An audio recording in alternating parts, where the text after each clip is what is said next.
राधे राधे दोस्तों। बहुत पुराने समय की बात है। एक गांव में एक सेठ जी रहते थे। उनके 5 लड़के थे। एक दिन सेठ के 5वें लड़के की सगाई के दस्तूर के लिए दूसरे दिन मेहमान आने वाले थे।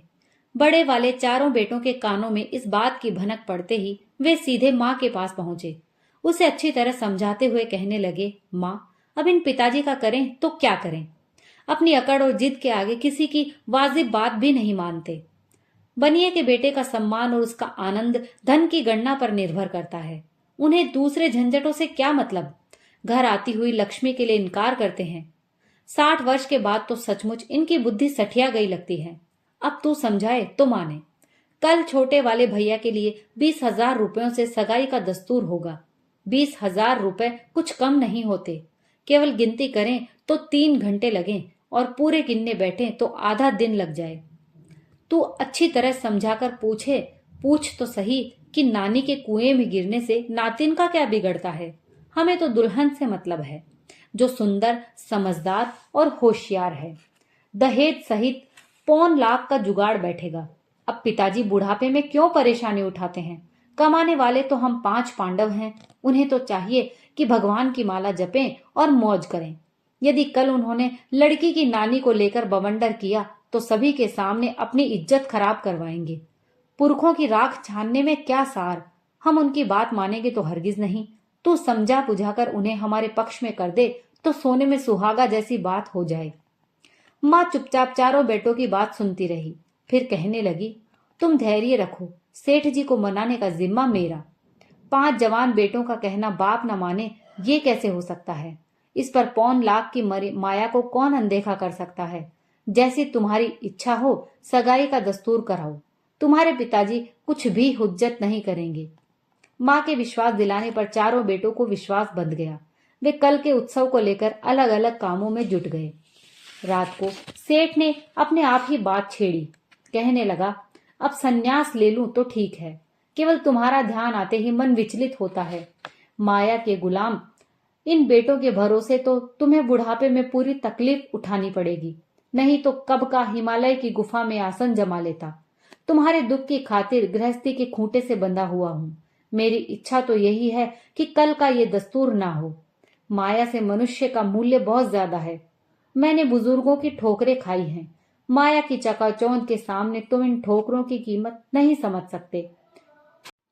मेरी सीख को अच्छी तरह ध्यान से सुनो कि नानी के लक्षण नातिन में अवश्य आएंगे। रुपया परख कर मंजूर करते हो, फिर मनुष्य बिना परखे क्यों स्वीकार करते हो। माया मनुष्य को पैदा नहीं करती, बल्कि मनुष्य माया को पैदा करता है। समझ नहीं पड़ता कि तुम्हें कैसे समझाऊं। सेठानी बोली, अब तुम्हें समझाने की कोई जरूरत नहीं। बेटे अपना नफा नुकसान समझने के काबिल हो गए हैं। ज्यादा समझाने से तुम्हारी ही समझ घटेगी। मेरे मुंह से इतनी बात सुनने पर तुम्हें अपने आप समझ आ जानी चाहिए। सेठ हंसता हुआ कहने लगा, मैं तो बिना कहे ही सब समझे बैठा हूं। मुझे समझाने जैसी तुम सभी में भी समझ नहीं है। घर धन कमाना अलग बात है और समझ कमाना अलग। तुम लोगों के बिना कहे ही मुझे इस सगाई के लिए राजी होना पड़ेगा। घर का नुकसान होने पर भी बुजुर्गों की सीख सच हो जाए तो लाख कमाए। तुम निश्चिंत होकर सो। मैं इस सगाई में कुछ भी खलल नहीं डालूंगा। इसमें खलल डालने से मेरी सीख में तो पहले ही खलल पड़ती है। पति के मुंह से ये बात सुनकर सेठानी काफी प्रसन्न हुई। दूसरे दिन ठाठ से सगाई का दस्तूर संपन्न हो गया। सेठ सभी घर वालों से अधिक खुश नजर आ रहा था। घर में लक्ष्मी आने पर कौन राजी नहीं होता। सगाई के बाद सेठ बेटों का खूब मन रखने लगा और बेटे भी पिता का खूब सम्मान करने लगे। सेठ ने व्यापार में ऐसा मन लगाया कि 5 बेटों ने उसके सामने हार कबूल कर ली। 5वें बेटे की शादी के बाद सेठ ने व्यापार में लाखों रुपए कमाए। बहुओं के लिए हजारों रुपए के गहने वगैरह बनवाए। छोटे बेटे की बहू सेठ की सबसे अधिक सेवा बंदगी करती थी। एक दिन सेठानी चिढ़ाने की खातिर ताना मारते हुए कहने लगी, अब तो तुम्हें पुरखों की सीख का सही पता लग गया। कोई बात नहीं, हमारे बदले तुम्हें नसीहत मिली, अच्छा ही हुआ। छोटी बहू सब बहुओं से अच्छी है। आसपास के सारे इलाके में इसकी होड़ करने वाली बहू नहीं मिलेगी।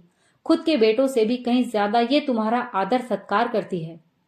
सेठ ने बेमन से जवाब दिया, अच्छी बात है, घर में सुलक्षणी बहू तकदीर से मिलती है। कुछ दिन गुजरने के बाद सेठ के व्यापार में इस कदर हानि पर हानि होने लगी कि देखते देखते सारी संपत्ति के बदले भी हानि की पूर्ति नहीं हुई। इनकार करने पर तो रही सही प्रतिष्ठा भी धूल में मिल जाएगी। लाख जाने पर भी साख रह जाए तो घड़ी बात। बहुओं के गहनों के सिवाय अब इज्जत बचाने का कोई चारा नहीं था। सेठ के कहने पर सेठानी ने इस विपत्ति के समय बहुओं को हाथ बटाने के लिए समझाया तो चारों बड़ी बहुओं ने कहा, इसमें इतना समझाने की क्या बात, हमारी प्रतिष्ठा कौन सी आप लोगों से अलग है, सारा गहना आप ही का तो है, हमें तो इस बाबत पूछने की भी क्या जरूरत। पर सबसे छोटे वाली बहू तो पूछते ही इनकार कर गई। मुंह फुलाकर बोली, मैं अपने गहनों को तो मरने पर भी हाथ नहीं लगाने दूंगी। तुमने बात कही और मैंने सुनी, ये भी गनीमत समझो। आइंदा मेरे गहनों का किसी ने जिक्र भी किया तो अच्छा नहीं होगा। जैसा बहू ने कहा ठीक उन्हीं के शब्दों में सेठानी ने पति को सारी बात सुना दी। सिवाय अपने गले के उसने कुछ भी नहीं मिलाया। सारी बात सुनकर सेठ ने कहा, गहना तो उसे सौंपना ही पड़ेगा। 7 पीढ़ियों की आबरू खाक में मिल रही है, जाकर फिर से समझाओ। यो नादान बातों से घर की इज्जत कैसे बचेगी।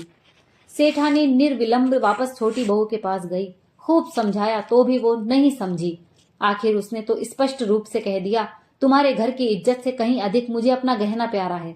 तुम सभी मिलकर पीढ़ियों की साख बचाओ और मेहरबानी करके हमें अलग कर दो। सेठानी भी गुस्से में झनझनाती हुई बोली, हिस्से मुजब घाटा तो कबूल करना ही होगा। कितनी ही बकझक कर तुझे गहना तो सौंपना ही होगा। छोटी बहू ने और भी तैश में आकर जवाब दिया, मेरे गहनों के कोई हाथ लगाकर तो देखे। अब आगे गहनों की बात चलाई तो मैं कुएं में गिरकर अपने प्राण दे दूंगी। सेठानी आवेश में आते हुए कहने लगी, कुएं में एक बार के बदले 100 बार पड़े तो भी तुझ जैसी कुलच्छनी को कौन मना करे, पर गहना तो चाहे राजी होकर सौंप या नाराज होकर तुझे हर हालत में देना ही होगा। बहू ने चुनौती के स्वर में कहा, मेरा गहना तो मरने पर ही हाथ लगेगा। मैं तो कुएं में गिरने के लिए ये चली, देखूं कौन रोकता है, फिर तुम्हारी इच्छा हो सो करना। इतना कहकर वो तो सचमुच ही कुएं में गिर पड़ने के लिए रवाना हो गई। पास की तिबारी में खड़े सेठ ने सारी बात सुन ली थी। चारों बहुओं ने जैसे तैसे छोटे वाली बहू को मनाया, समझाया। अब सेठ की बारी थी। अपने सभी बेटों और सेठानी को ताना मारते हुए कहने लगा, अब तो तुम्हें पुरखों की सीख पर विश्वास हुआ। तुम डरो मत, व्यापार में किसी भी तरह की हानि नहीं हुई। मुझे तो केवल उस नानी की नातिन का पानी तुम्हें बताना था। मैं तो पहले से ही जानता था, पर तुम लोग माने नहीं। सभी निरुत्तर होकर मुंह लटकाए सेठ के पांवों की ओर देखने लगे। किसी ने आंखें तक ऊंची नहीं की। दोस्तों, ये कहानी यहीं समाप्त होती है। अगर आपको कहानी पसंद आई हो तो प्लीज लाइक और शेयर कीजिए, और अगर आप मेरे चैनल पर नए हैं तो प्लीज चैनल को सब्सक्राइब कर लीजिए। कहानी सुनने के लिए आप सभी का बहुत बहुत धन्यवाद।